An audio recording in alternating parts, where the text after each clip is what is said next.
با گذشت 25 سال از ختم جنگ شهروندی تاجیکستان، صاحب نظران نقش فرماندهان صحرایی در این نزاع را برجسته اما همزمان منفی ارزیابی میکنند. یکی از فرماندهان سرشناس فرانت خلقی فیضعلی سعیدوف را یک گروه مردم جنایتکار جنگی میدانند، گروه دیگر قهرمان. فیضعلی سعید استقامت کننده ولایت قرغان تپه بود. خسته کلوب به نزد ما اومد. ما با رستم عبدالرحیم، سنگک سفروف، جوراخان عارفوف و دیگرها یک جای جمع شده. فیضعلی سعیدوف فهماندیم که ما باید یک جای شده حکومت برقرار کنیم. برای که آینده خلق تاجیک پراکنده نشود. خلق تاجیک یک جای کنیم. نقش کلان داشت فیضعلی سعید. آگاهان میگویند فیضعلی تا با یکی از فرماندهان فرانت خلقی تبدیل شدن در دایره‌های جنایی تاجیکستان شهرت داشت. یک حادثه سبب به دست گرفتن سلاح و با یکی از فرماندهان فرانت خلقی تبدیل شدنش گشت. فیضعلی یکی از نخستین قماندان‌های فرانت خلقی بود که زود شهرت یافت و آبرو و نفوذش خیلی زیاد شد در منطقه قرغان تپه که زد و خورده می رفتن. مثلا در تیرماه سال 1992 علاقه صاحب تانک هم بود، بتیر هم بود، تقریبا 400-500 نفر رزمنده که بیویک هم داشت. برخی از شاهدان دیگر جنگ شهروندی از فیضعلی سعیدوف فرمانده نام میبرند که از خارج سرمایه گذاری و اداره میشد.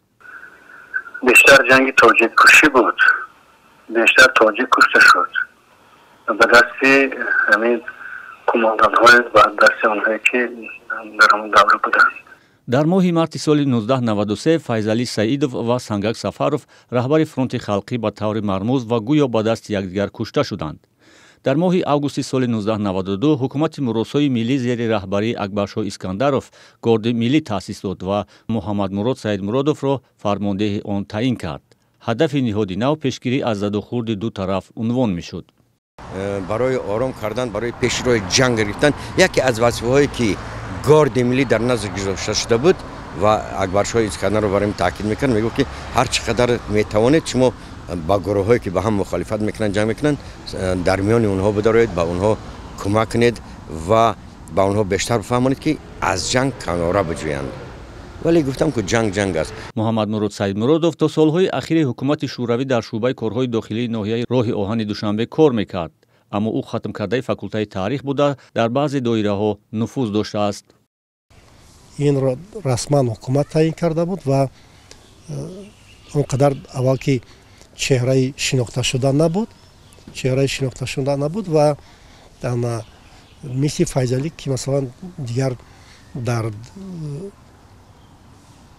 نبردها و در کشتارها دست نداشت.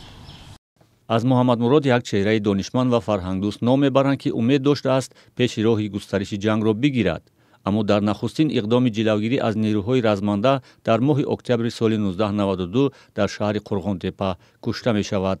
وقتی که یک گروه‌های تانک سوار پیدا شده بودند که در قرغان تپه بیدادگری بسیاری میکردند و این وقتی که اونها تانک سوار آمدند در چند خانه‌های در آمده خانه رو چپه میکردند تا جایی که من آگاهی دارم.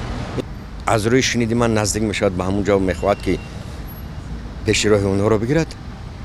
اونها و طرف این تیر میپرانند، ایران میغلطانند و با تانک پخشش میکنند. شاهدان حال میگویند جنازه محمد مراد سیدمرادوف با اشتراک گروهی بزرگ آدمان در یکی از خیابان‌های دوشنبه برگزار می شود و او را در آرامگاه لوچاب و خاک میسپارند.